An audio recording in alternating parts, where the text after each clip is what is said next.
Bismillahirrahmanirrahim.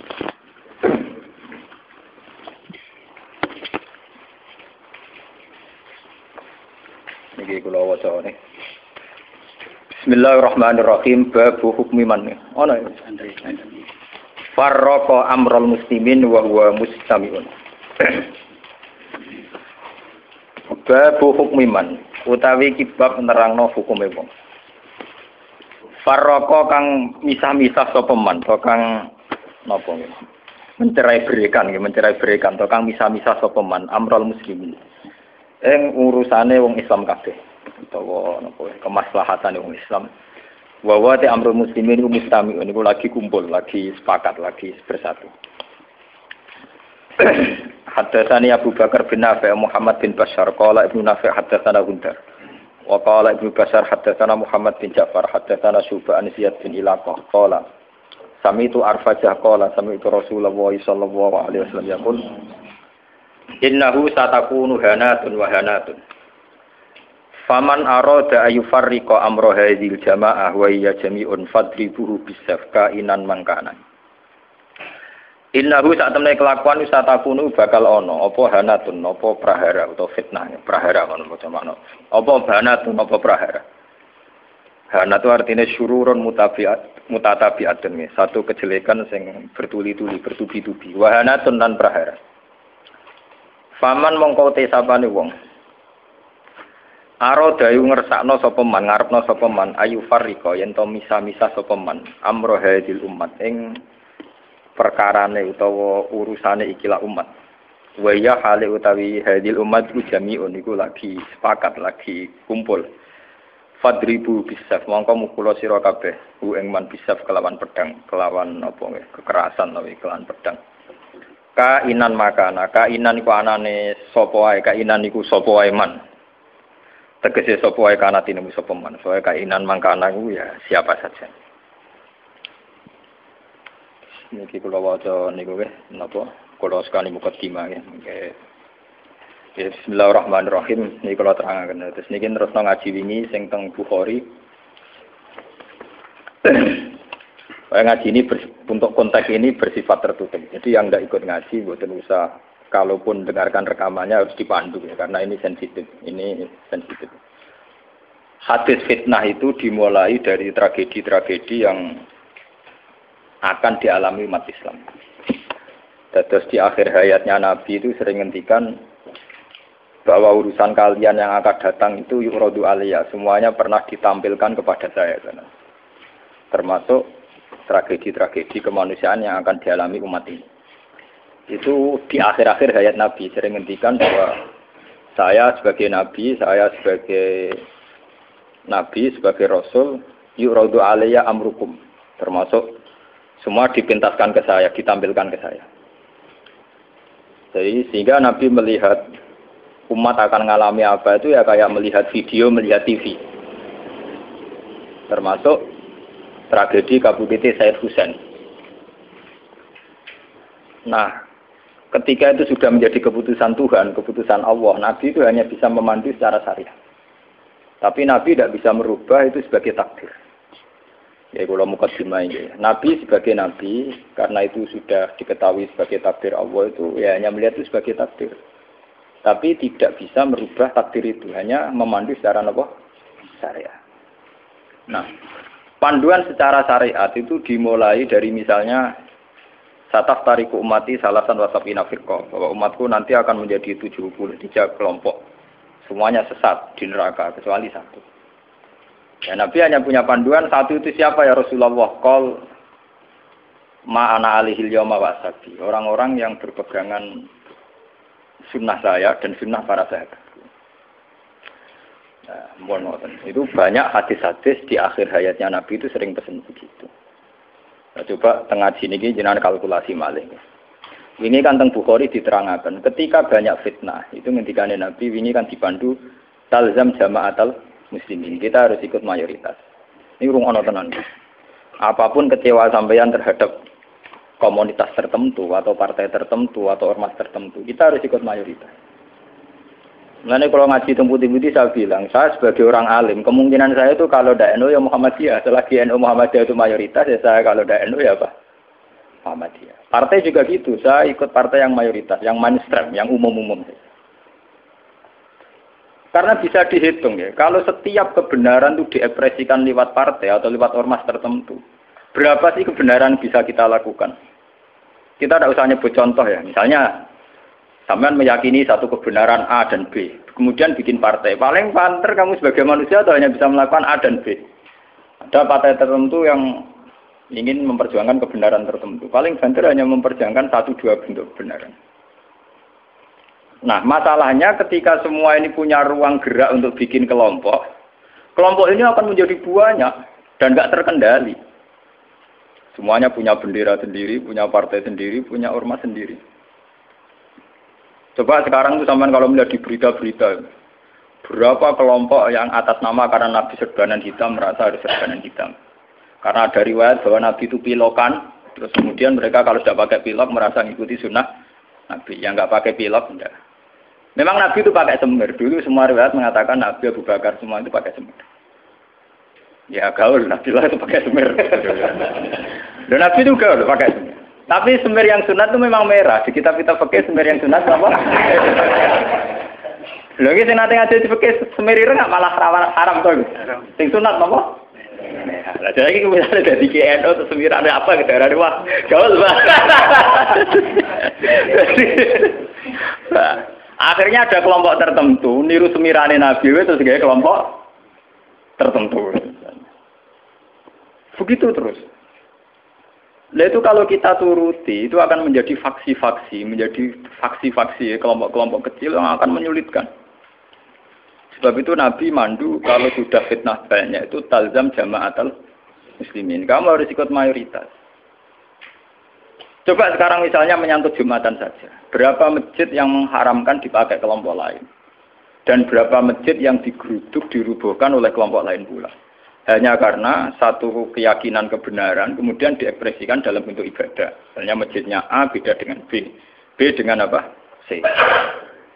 Itu kalau dituruti tidak ada selesainya. Nah itu Nabi berpesan, kalau ada kelompok Islam yang sedang solid,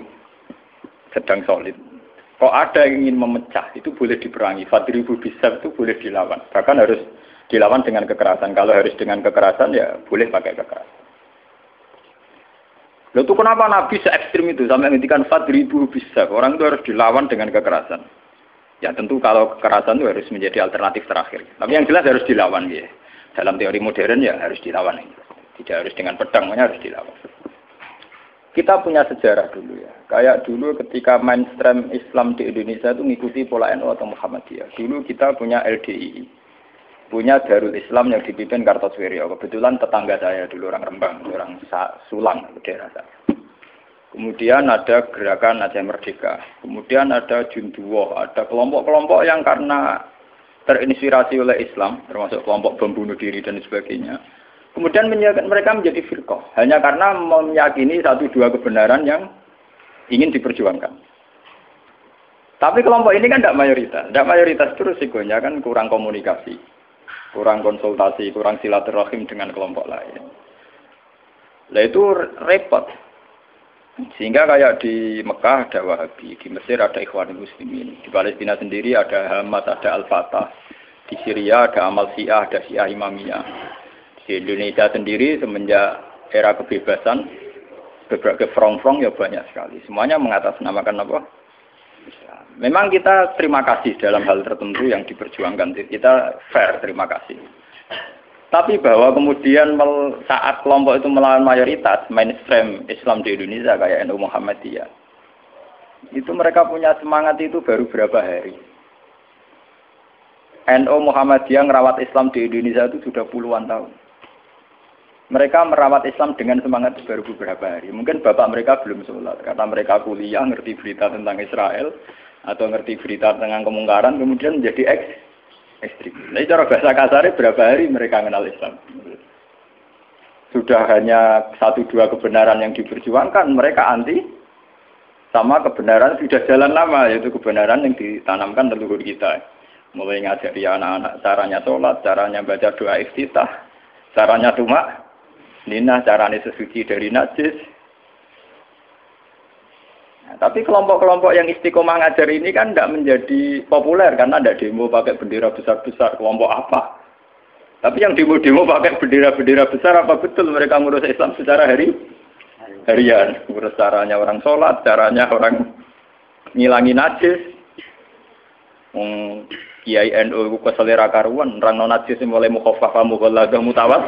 Kita angkono do ribet ge gendera demo.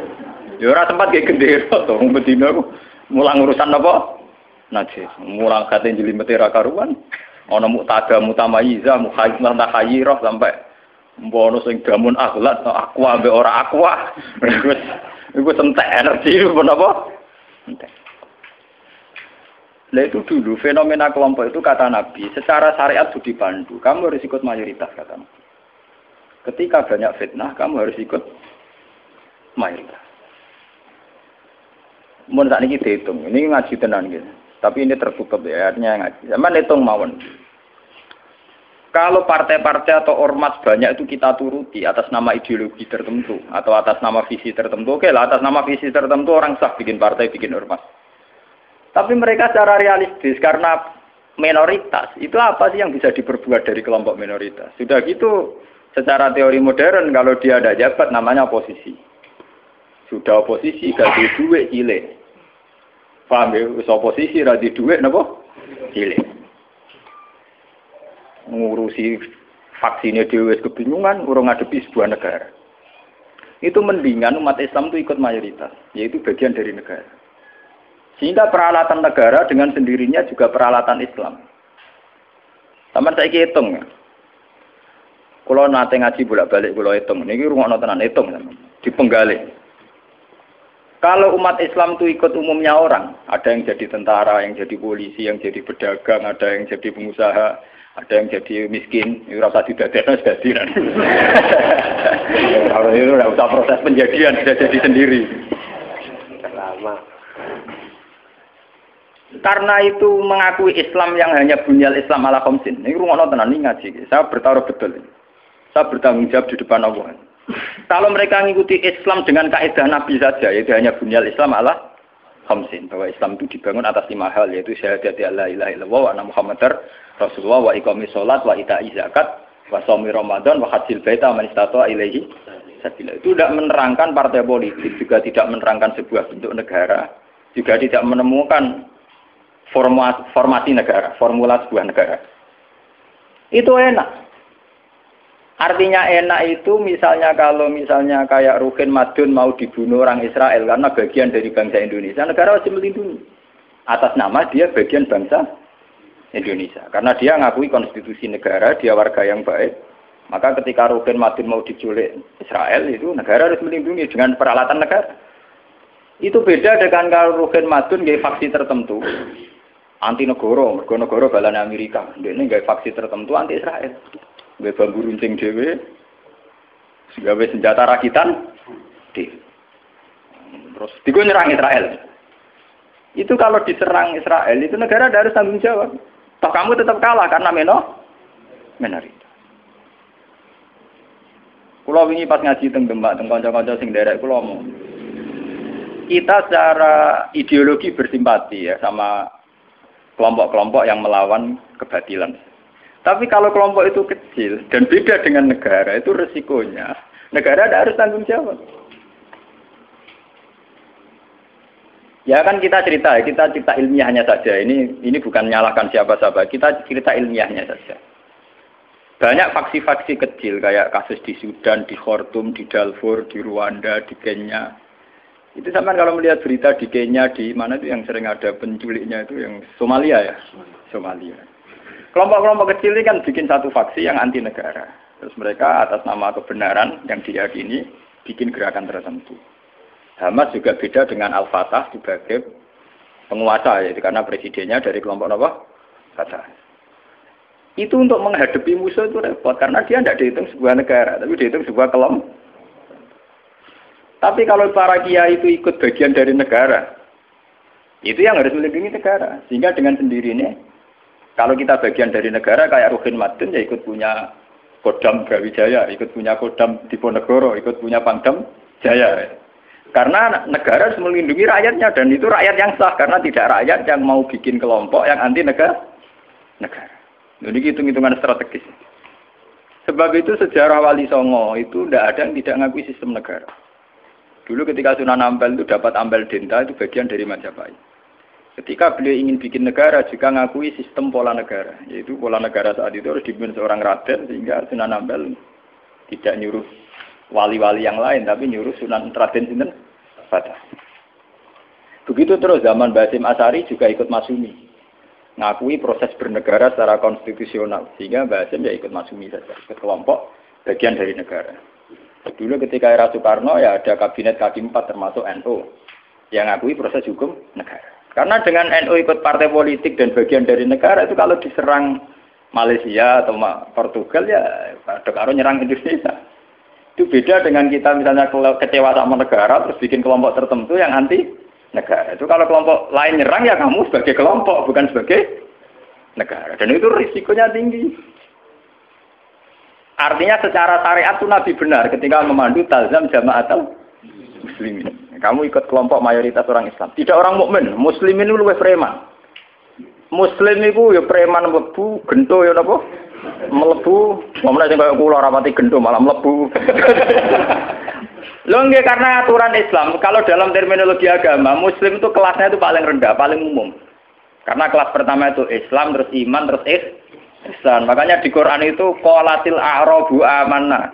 Qul lam tu'minu walakin qulu aslamna. Lah dene Quran qalatil a'rab amanna. Wong desa muni amanna. Sakjane urung level e muni amanna, lagi aslam. Nah, padahal Nabi nyuruh talzam jama'atul muslim. Wis pokoke melok umume wong Islam. Mana kula pun bolak-balik cerita. Saya ini termasuk ulama yang mboten nate salat tahiyat masjid diwarang. Mergo umume wong ra salat yo melok ra salat. Saking kula lho nggih, tapi aja tiru lho. Karena saya begitu berangkat dari muatan ilmu saya gitu loh. Jadi orang krana kaslan tak hitung secara strategi menapa. Nek toko-toko kula tak ngene kula diseneng. Wah, cocok ngene Gus Ba, umume wong. Kula anggere iso nggih biasa, marung nang pasar nggih biasa, santai mawon. Nanti bakulnya nggih bangga. Gus Ba sering jarang teng mriki. Aku lho ora urusan ana cerita ulama marung muruah ana buan. Pokoke umume wong Islam ku marung ya napa? Marung. Termasuk umume kasus sithik-sithik duwe. Akhir gak nemen-nemen. Misale nyenengi tangga selingkuh akhir gak nemen-nemen. Pokoke sing umum-umum mah. Niki penting ya. Kenapa saya mengatakan ini penting? Jika kamu ngitung umat Islam yang soleh saja, maka mayoritas Islam di Indonesia itu hanya 2%. Paling sing soleh orang Islam hanya 2%. Jika kamu ngitung yang agak soleh, maka paling jumlahnya 10%. Coba kalau kamu hitung, pokoknya yang ber-KTP Islam, maka jumlah kita bisa 80%. Aku seneng darani Islam 2% apa 80%. Meskipun resiko 80% sing keramat tungkak, sing doli, Islam kabeh KTP-ne. Dulu kalau Jakarta kan keramat tungkak, kalau Surabaya doli, Jogja bunti, pasar kembang, pasar. Nah kalau nanti penelitian, kalau ini kan termasuk itu memang resikonya dihitung kabeh, itu yang melebu kan. Tapi kamu bisa 80%. Sehingga karena jumlah mayoritas 80% dengan ngitung WTS, lonte, gento dan sebagainya, itu tetap menjadi mainstream. Presiden harus Islam karena dihitung 80%. Coba kamu nuruti kesalahan sepihak, maka Islam jumlahnya hanya 2%. Maka berarti presiden cek kafir, cek Kristen nggak masalah karena jumlah umat Islam itu orang persen. Ya ini anggap Islam ra penting, Islam ra kanggo mergo WTS. Ya, tapi akhirnya gara-gara rabu itu jumlah orang Islam mau 5%. Resikonya di presiden Kristen ya masalah karena mau dihitung. Coba kalau kamu tetap hitung semua, itu tetap 80%. Akhirnya kita tegak sebagai mayoritas. Remangsa mumadun Islam mayoritas surat ditopang Islam BTS maling dan sebagainya. Bedene kiai lah. Kita berdiri tegak sebagai mayoritas itu ditopang Islam sing dualan sing gubendo-gendo. Dari sapa kita tegak sendiri? Sebab itu Nabi memandu. Kalau kelompok sudah bulat, itu tetap kita ikut mayoritas saja. Talzam jama'atul muslimin. Itu ngaji kita. Makanya wa huwa mustami'un. Kita masih sepakat bahwa Islam itu harus jalannya bunyal Islam ala khamsin. Kita mengikuti panduan hadis sahih bahwa Islam hanya bunyal Islam ala khamsin. Yang namanya Islam itu ya hanya syahadat, sholat, zakat, puasa dan haji. Titik. Nah, bahwa ini cerita ilmu sosiologi. Bahwa kita ingin punya presiden Islam, bupati Islam, gubernur Islam, itu bawaan psikologi mayoritas. Itu eleng-eleng, bukan ideologi Islam. Saya sebagai ulama bertanggung jawab terhadap mazhab ini. Kita ingin presiden Islam, bupati, gubernur Islam, legislator Islam, itu bawaan kita sebagai mayoritas. Karena kita sebagai mayoritas, tentu presidennya dari kelompok mayoritas, yaitu Islam. Andai kan Islam kita itu di NTT, andai kan Islam kamu itu di Ambon atau di Bali, kamu tidak akan, misalnya Madun sekarang di Bantul. Tersinggung ketika bupatinya ada Islam. Coba kalau kamu ditekdir jadi orang NTT. Paling bupati ini Kristen, yang penting nggak ngerubuhin masjid. Misalnya Mustafa begini hidup di Amerika, dia paling pikirannya kan dia tidak mensyaratkan presiden Islam, ya nyarat gubernur Islam, yang penting nggak ngusir wong Islam. Tapi saat dia Bantul karena mayoritas dia mensyaratkan bupatinya. Itu bukti bahwa keinginan kita punya bupati gubernur Islam itu bawaan psikologi mayoritas, bukan bawaan ideologi Islam. Kalau Islam ya hanya bunyal Islam ala khamsin, bangunan Islam ya hanya 5 itu, bangunan iman ya hanya 6 itu. Paham ya? Nah, sama nggak usah teruskan. Kalau gitu partai politik Islam penting dan itu sensitif. Nah, takut ngono sensitif. Mau balik ngaji ini sensitif. Senengane kok takut sing sensitif. Takut sing umum wae. Misalnya takut sing umum. Lah penake piye Gus wong Islam? Ya di dhuwit uraan sithik-sithik, nak dosa di sepuro pangeran. Wong di dhuwit ora dosa lho, Gus. Tapi mesti di sepuro pangeran. Tapi ini ngaji, ini penting ngaji. Jadi ngaji yang kemarin kan jelas ya, ketika banyak fitnah, banyak tragedi, pesan Nabi napa talzam jamaatan. Itu dalam sebuah hadis ada yang lebih ekstrim lagi. Nabi ngendikan waman sadda finnar.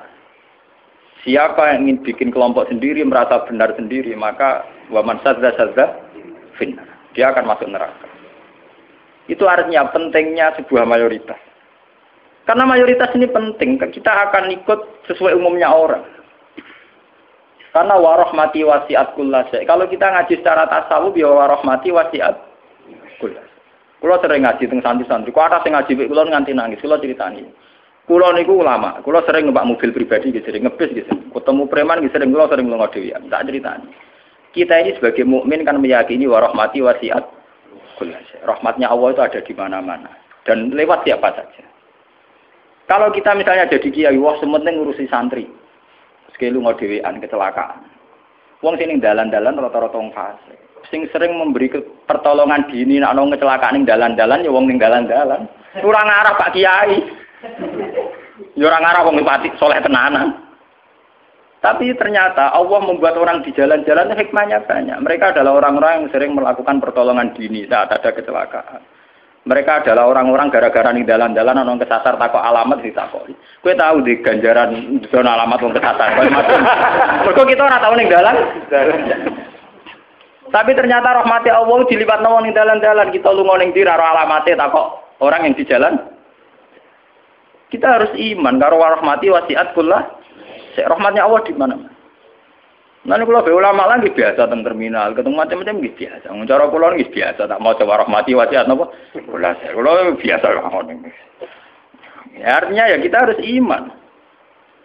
Dan saat kita meyakini mayoritas bahwa rahmatnya Allah Taala itu mayoritas, Islam juga mayoritas, kita merasa saat di pondok ya kumpul wong Islam, saat di terminal kumpul wong Islam, ning dalan ya kumpul wong Islam. Coba kalau kamu pakai eksklusif.